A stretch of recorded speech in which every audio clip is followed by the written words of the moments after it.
आमची भेट झाली होती जीवनसाथीवरती. आमची पहिली आय थिंक गोष्ट तिने रिक्वेस्ट ॲक्सेप्ट केली होती 18 तारखेला आणि आमची गोष्टी काहीतरी 19-20 तारखेला चालू झाली असेल, जानेवारी 2024. पहिले जीवनसाथीवरती भेट झाली आमची. त्याच्यानंतर मग मी इन्स्टाला ॲड करायला केलं, इन्स्टाला ॲड झालो आणि त्यानंतर मग व्हॉट्सअपवरती आणि मग फर्स्ट आम्ही कॉल घेतला. मी लोकांनी ठरवलं होतं की व्हिडिओ कॉल नाही करायचा, एकमेकाला बघायचं नाही आणि हे जे आहे ते सुरू ठेवायचं आणि फर्स्ट टाईम भेटू ना तेव्हाच एकमेकाला बघायचं, हे आम्ही ठरवलं होतं ऑलरेडी. नॉर्मल छोटासा कॉल झाला होता आमचा. मला फक्त आवाज ऐकून कन्फर्म करायचं होतं की आहे ना, नक्की करत मुलगाच आहे ना.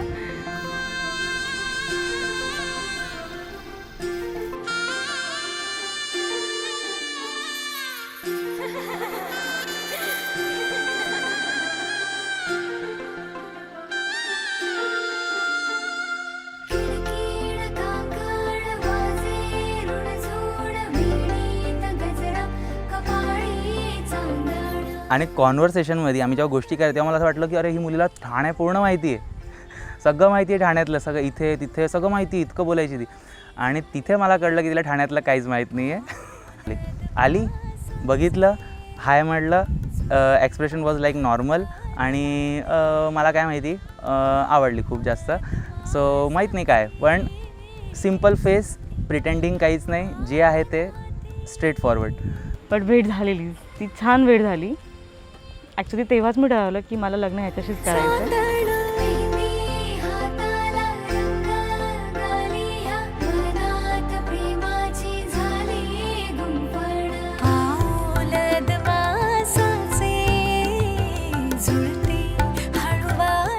जशी मुलगी मला माझ्या आयुष्यात हवी होती किंवा जसा लाईफ पार्टनर हवा होता तशी ही मुलगी आहे. दोघांचा ॲक्च्युली प्लस पॉईंट हाच आहे की आम्हा दोघांना खूप गप्पा मारतो. आम्ही कुठल्याही टॉपिकवरती गप्पा मारतो.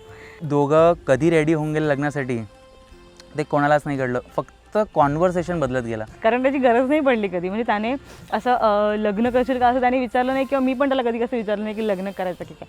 आमचं ते असं होत गेलं की हां करायचं आहे.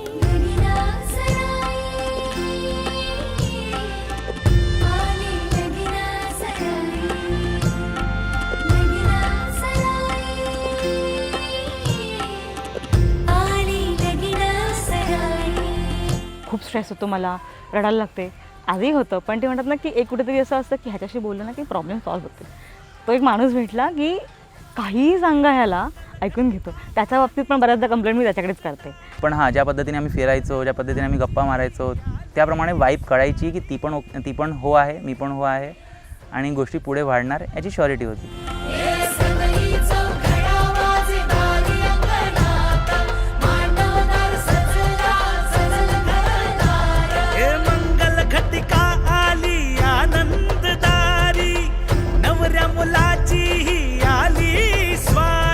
म्हणजे जर ट्रान्झिशन दाखवला ना तर तो इतका बारीक ट्रान्झिशन होता ना की तो जो असं 365 डेज टाईमलॅप्समध्ये बघेल ना तेव्हा त्याला तो ट्रान्झिशन दिसेल. ती एक्साइटमेंट आहे. ऑब्व्हियसली आवडत्या मुलासोबत लग्न होतं हे तर वेगळाच आनंद आहे, नेक्स्ट लेवलचा आनंद आहे.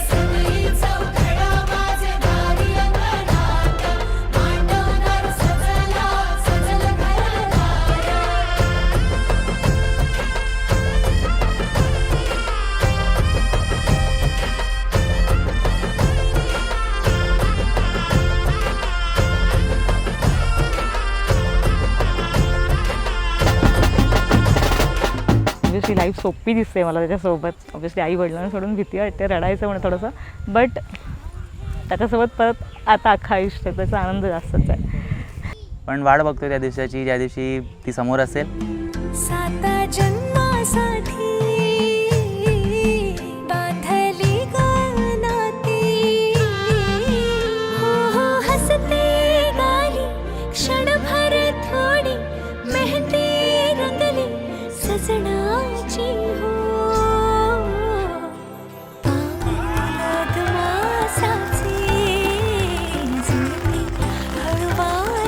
तो बेस्ट पर्सन आहे माझ्या आयुष्यातला. म्हणजे ऑब्व्हियसली आई वडील आहेत, भाऊ सपोर्टिव्ह आहे, सगळे सपोर्टिव्ह आहेत. पण ते म्हणतात ना की आई वडील कसे आई वडील आहेत म्हणून प्रेम करतात, भाऊ लहानपणापासून सोबत आहे म्हणून प्रेम करतो. हा निष्पाप आहे. म्हणजे म्हणतात ना की तो अननोन असून सुद्धा तितका जीव लावतो. ते खूप छान आहे माझ्यासाठी. नेहा, जशी आहेस तशीच राहा. तू जशी आहे तशी खूप आवडते.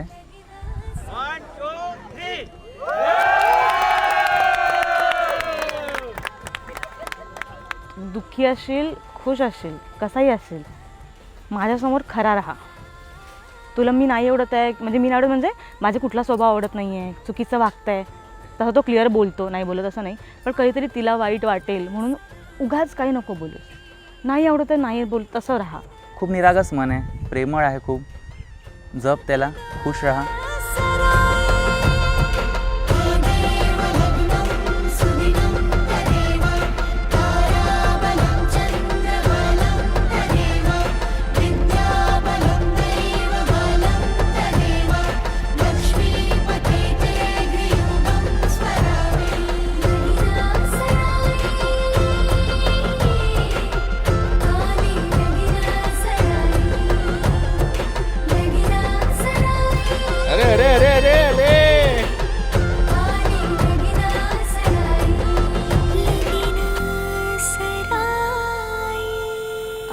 ऑब्विसली तू माझ्यासोबत खुश राहशीलच, बट जर कधी राग आला कुठल्या गोष्टीचा तर खरंच सांग मला. आणि अजून एक सांगेन त्याला मी की खरं तर सुचत नाही आहे रे काय सांगू, तो इतका गुणी आहे ना. आणि तुझी पूर्ण रिस्पॉन्सिबिलिटी मी घेईन आणि I am sure about it. करू सगळं काय व्यवस्थित. सो हां, भारी आहे तुझा भाऊ.